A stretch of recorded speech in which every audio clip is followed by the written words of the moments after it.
I would just like to say thank you. I appreciate all the support from you guys coming over from the recommended or from the homepage. If you're just now scrolling by and you found me and you're like, hey, this sounds interesting, I'm going to click it. I appreciate you. All the support recently has been absolutely amazing. We've been killing it. We've been crushing it, and I can't wait for the future. I just wanted to say thank you to everybody coming over and hanging out. Thank you to everybody who's been watching and supporting, commenting, and all that stuff. So today's video is going to be about DM Ultra. Before we get right into the video, make sure you guys like, comment, subscribe, turn on the notifications bell, and let's get into it. If you guys are absolutely new and you just subscribed, make sure you go down below and type in I subscribed. Talk about if this video was helpful at all to you, and I'll go through and I'll reply to almost as many as I can, and hope you guys enjoyed the video.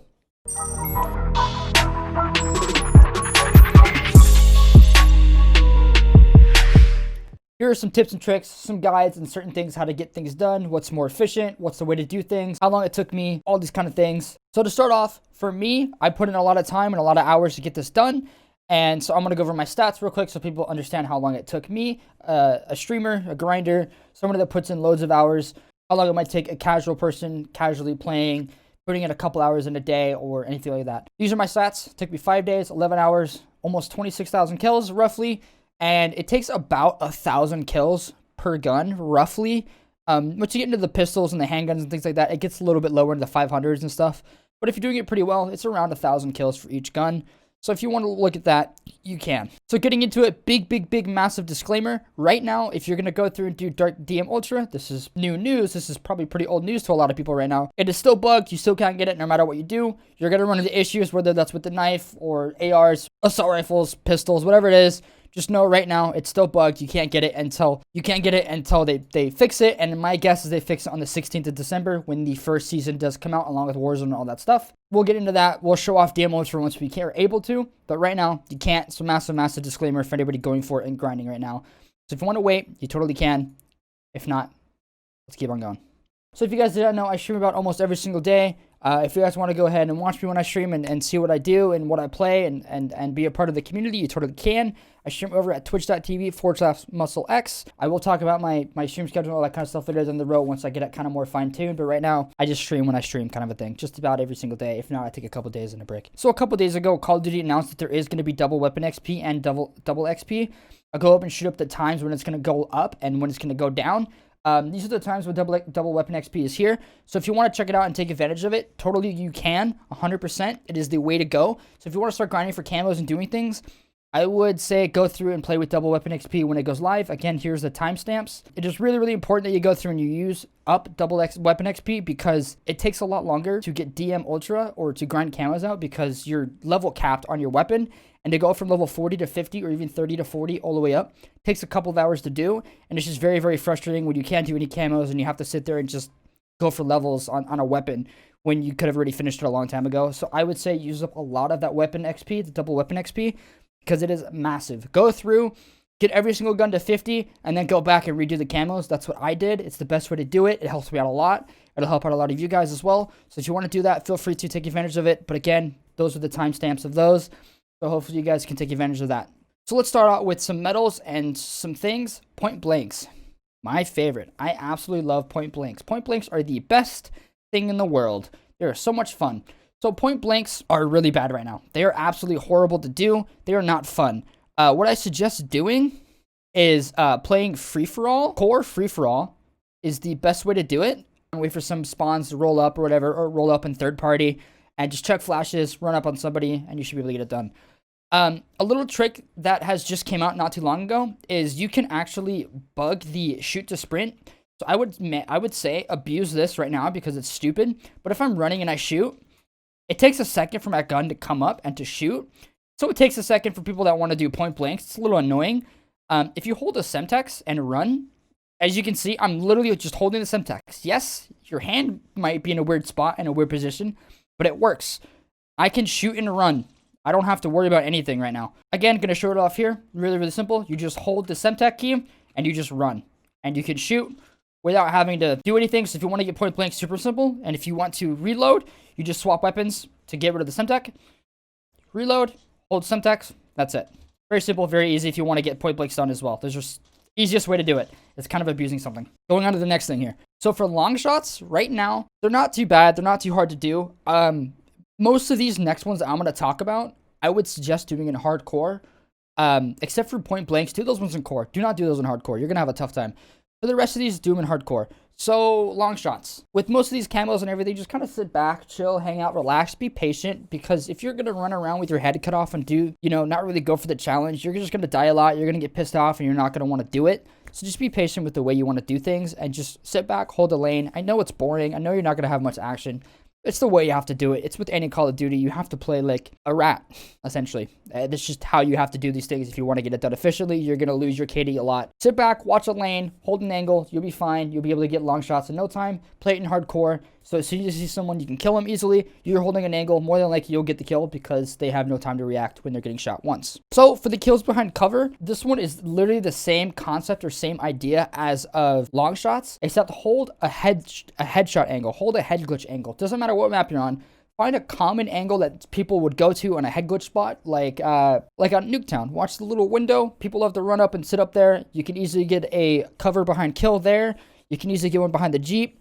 The thing about this game in hardcore and everything is if you're holding an angle and someone pushes you and peeks you and you kill that person, stay there and wait. They're going to come back because they're mad. They want to kill you. But they have no time to react because you're in hardcore. You'll be able to kill them. It's going to keep repeating a cycle and you get a lot more you'll get a lot more of these kills behind cover than you normally would because you're holding an angle. They're going to keep coming back. You're going to keep on killing them and they're going to keep getting pissed and eventually chuck their keyboard and mouse and punch their monitor. With the head glitches as well, you can shoot people through walls. That does count. If you're going for these, by the way, don't be too far back because if it gives you the medal for a long shot, you won't get the actual kill for the kills behind the wall. Don't be too far away where it gives you a different medal because they do not count. Now let's talk about my favorite weapon to get gold or diamond, the RPGs. Let's talk about those for a minute. So the RPG, the Sigma is not too bad. I had no worries with that one. The Sigma was okay. The actual RPG itself was a little bit of a hard one to do. It definitely was not one of the easier ones because the flapjack did get buffed, I guess, so to speak. It wasn't working properly when the game first came out in hardcore, so it wasn't too bad. You're able to kill people. But now because of Flapjacket, it's a lot harder to be able to get the double kills and things like that and the triples without dying. So when I first went through and did this, I did have a tough time and it took me a lot longer than expected. When you're going through and doing your other challenges, so let's say you're going through and you're getting your SMGs gold and you're getting them diamond, put a Sigma on your back, go through, and anytime that there's a spy plane, a counter UAV, a helicopter, whatever it is, whip out your Sigma, shoot it, and keep on going for your SMGs. You're getting XP and you're ranking up your gun through the process of you doing it. And once your gun is 30, don't worry about it. Then go back and do your challenges and your camos once you're done with it and you're ready to move on to those guns. With the RPG, it's a little bit more of a different story. You have to get, I believe for one of the camos, you have to get 25 aerial score streaks. The vehicles part doesn't work. I don't know why. It says or vehicles, but it does not count. So you can't go to Fireteam Dirty Bomb and get vehicle kills. It has to be the aerial ones. Care packages, counter AVs, UAVs, and attack helicopters. Those are your 4. Those are basically the only ones you can kill with an RPG. There's no other ones that you can do. Now, what I suggest doing with these ones is either going through and doing the same thing as you do with the Sigma and just do your best to try and shoot the ones out of midair, the UAVs and all that kind of stuff. And eventually you get that one over time because you only need 25. Or you could go the other approach and go into Fireteam Dirty Bomb, put on Engineer. As soon as you spawn in, look at your map, stay in the sky, look for the UAVs when they call them in, fly in right above them, pull your shoot it in midair, and you got one. The thing about it though is both of them take a long time. They are not easy. It does take a hot minute. When I went through and I did mine, it took me like 10 to 11 hours, I would say, to get it done because it was not fun. It is definitely pretty hard to do. The ability to line up a shot with an RPG that doesn't shoot straight, it goes up, down, left, right, when you think it's going to hit a UAV or whatever it is, it's very, very mind-numbing. It sucks. It really, really does. It sucks. It's not fun to do. It's just terrible. So if you're going to go through and you're going to do it, I definitely recommend starting with the RPG instead of the Sigma and doing that one because it's one of the harder ones to do. The double kills and the triple kills, you just got to play slow, play off third parties, play in hardcore, do domination or even hard point if you can. If you get a hard point, I think you can. I think it was only during the 24/7 though, Nuketown. Try and look for Nuketown if you can. It's a good map to be able to run it on. I don't know if 24/7 is still here. I believe it is. So if you can, run through, go do 24/7 Nuketown in hardcore and run that up. That'll help you get a lot of those ones done. I know when you go through and do the double kills, you're going to hit a lot of people with Flapjacket, but there's absolutely nothing you can do about it. Just keep on trying. You'll get it eventually, and it'll be done. The knife is pretty straightforward. Don't really worry about the knife too much. A lot of people were complaining about the knife last Call of Duty, saying how it's super, super hard. This Call of Duty is very easy to do the knife challenges. There's really nothing for me to explain. Have a good pathing, dip, dodge, and weave, lay down, sit in a corner, wait for people to run by you, get your double kills, get your backstabs, get your finishers. It's not too hard. There's really nothing I can explain about that one. You just got to be able to run around and just get kills with a knife. Just think outside of the box. Don't run in a straight line. You'll die a lot, obviously. Just, you know, use your surroundings and just lay down a lot, crouch a lot, jump a lot, those kind of things. Just kind of outplay somebody if you can. It's the best way to do it. Or just sit and wait in a corner, whatever the hell you want to do. It's called it. Let's talk about the Thumper super, super quickly. The M79. Let's go over the M79. This is the absolute last gun. Let's go over it. So the M79 is going to be one of the harder guns to go through and to complete and get gold. It is going to be a little bit more challenging, especially with Flak Jacket. So know this one's going to take a little bit of time, and it's going to take some patience, and just keep at it. Eventually you'll get it done. But if you got some time to sit down and do it, I definitely recommend doing this one first if you can. So the 30 kills in multiplayer, self-explanatory, not too bad. The 50 long shots. Okay, let's talk about long shots. So long shots, you do got to shoot pretty far. I'm going to be honest. There are some pretty crazy shots with shooting these ones. Long shots a little bit harder to do, so I'm going to go ahead and show you guys one of the couple of spots with Nuketown and kind of things that I found. The bloodthirsters are all right. So real quick, if you want to get some really, really nice long shots, go into Domination, Nuketown, if you get Nuketown. And if you go to this back corner back here, and you literally look straight up where you can't look up anymore, line it up with B, look straight up, and just shoot.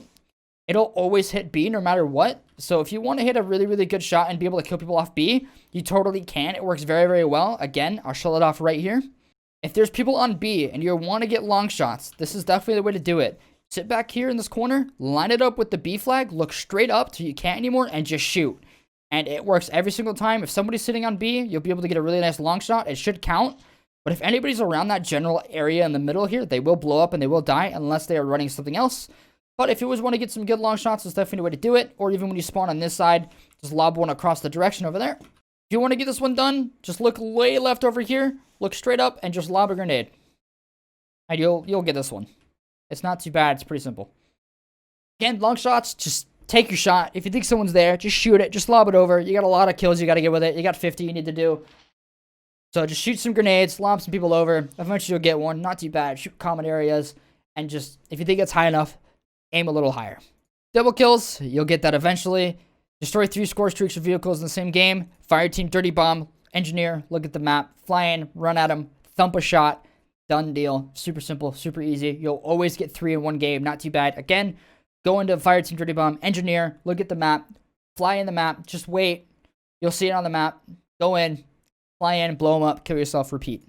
With the kills behind cover, this one's not too bad. Just anybody that you're looking at or shooting at, lob a shot where you think someone might be in hardcore, and if you kill them behind a wall, you'll get this one done. It's not too bad. It's not as hard as it is with, assault rifles and stuff like that. Because as long as you kill them, you have a little bit of a blast radius to kill them. If they're in a window or whatever it is, you can only see half their body. Or if you don't even see them at all, if you get a kill when they're around the wall, it counts as well because they're taking cover from you. So eventually you'll get that one. But this one, again, takes some time to do. So do not stress it too much.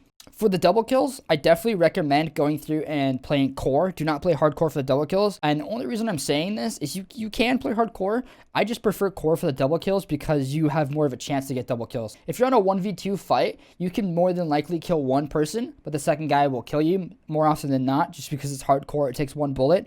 Unless you're an absolute god at Call of Duty, then go for it. Play hardcore, whatever you want to do. But in my personal opinion, I feel like I got more double kills in core than I did hardcore for that reason alone. I was definitely able to stay alive a lot longer and that kind of stuff. So with the ones that are detected kills, the 75 kills detected, stunned, or whatever it is, it's usually the one for the Cherry Blossom, I believe. The loadout that I recommend running is running Danger Close Wildcard with 2 flashes. Go through, and at the start of every single round, I would suggest chucking your stun into the middle of the map or whatever it is, just for a pre-flash so you can hit somebody. Because if you do hit that person down the road, and they spawn or they come back at you or whatever it is, or you find them down the road, you get that double, you'll get that flash kill. Because it's a little bit harder to throw a flashbang at somebody or whatever it is. Just throw it where you think somebody is. Eventually, you'll get those ones done. Not too bad. Run around with those flashbangs, doubles. Put on the field mic. The field mic, in my opinion, is the best. Don't use anything else. The field mic will get you a lot more kills with it than anything else. Just find a good spot for the field mic. I know some people run around with engineer, so it's gonna get blown up a lot. But just trust me. Field mic, find a good spot, put it either in the spawn or the middle of the map, somewhere where it's most contested. Put it in a great spot. Maybe put it inside of something if you can on the ground. It'll usually go through something, and eventually you get that one done. Now, the score streaks that I recommend that you run is the counter UAV and the UAV. Counter UAV does work. If you're going through, and let's say you're on a streak or whatever, and you get some score, and you have both a counter UAV and a UAV, people will always mess this up. They will pop both the counter UAV and the UAV at the same time. Don't do that, because if you're running through and somebody is pinged on your radar and you get a kill, you're only getting 1 point. Run through, pop your counter UAV first, get as many kills as you can, because you're going to have a couple in there where their radar's jammed and it'll count. And then go through and then pop your UAV when your counter UAV is over and get kills as well, because you're going to get more kills with that than you would having them stacked up, because they only count for 1. So kind of spread them a little bit so you get more out of your UAVs, and you'll be able to get a couple more kills with that kind of stuff. I believe counter UAVs work. I use them, and I believe I saw them count. But if I'm mistaken, I'm mistaken. Not a big deal. But that's what I did. It worked very, very well. I usually got the stuns and flashes done pretty quickly. They weren't too bad at all. I know some people have issues with this one, but just keep working at it. Eventually you'll get it done. Not too bad. It's okay. I definitely wish they changed it from 75, though, a little bit lower, because it's a lot of kills. But with that being said, I kind of got this one done along with the point blanks at the same time, you know, to be able to flash and stun somebody in core free-for-all. So it worked out. By the time I got the gun to 50 XP for the double kills, I was roughly almost done with this one, and so it panned out perfectly. For the sniper rifles, let's talk about the sniper rifles really quickly. They are so easy to do. The only thing that was hard about sniper rifles for me, and maybe for a lot of other people, is the levels. You don't level up that much, so when double A weapon XP comes out, I really suggest going through and getting your snipers to level 50 and maxing them out, because snipers take forever to level up, dude. You get 0 to any XP. The challenges weren't that hard at all. It's literally just get long shot kills, one shot kills, double kills might be a little bit harder for some people, and the bloodthirsties might be harder. Those are the only ones that I can say might be harder, but you're eventually going to get those ones over time if you stay back and you actually play like a legit sniper and not run through and want to montage quickscope phase everybody, you know what I mean? The snipers are very straightforward. They're not too hard to be able to finish and get done. If you want to look up certain loadouts, you totally can. What's the best loadout to get sniper rifles done or whatever it is to make your gun a little bit faster, because I know people are going to complain about that with the Barrett and how bad the Barrett is. If you're going to go for snipers, go through and do the Barrett first. Get that one out of the way so you don't have to worry about it. The M8, with the M8 too, just go through and do that one first so you don't have to worry about it and struggle. And you'll get the snipers done with ease. With that being said, I think I covered just about everything and how I went through and I got dark matter. I don't think there's anything else that I'm missing. If I am, please comment it down below. Let me know if I missed anything, or if you have any other kind of tips and tricks or things that you used or anything like that. I know I didn't cover everything because it's a lot to talk about and there's a lot going on, but I'm imagining that I got everything into this one video when I wrapped it up nicely. Please comment down below if you guys have any other kind of tips and tricks. Make sure you guys help each other out down below. Yeah, there shouldn't be anything else than that. If you guys didn't know, on the 10th of December, Cyberpunk does come out, and I will be streaming Cyberpunk. So if you guys want to watch me play Cyberpunk when that goes live, I'll be putting up YouTube videos as well. If you don't want to, that's fine. But I'll be putting up YouTube videos as well if you guys want to be able to watch a couple of things or whatever it is here and there. But yeah, again, twitch.tv/MuscleX. I will be live an hour before it goes up. 11 p.m. GMT is when I'll be live. On the 10th, we'll be playing a lot of Cyberpunk. I'm very excited for that game. I cannot wait to be able to start content with that. And with that, I hope everybody enjoys the rest of their day. Make sure you tell somebody you love them, and peace.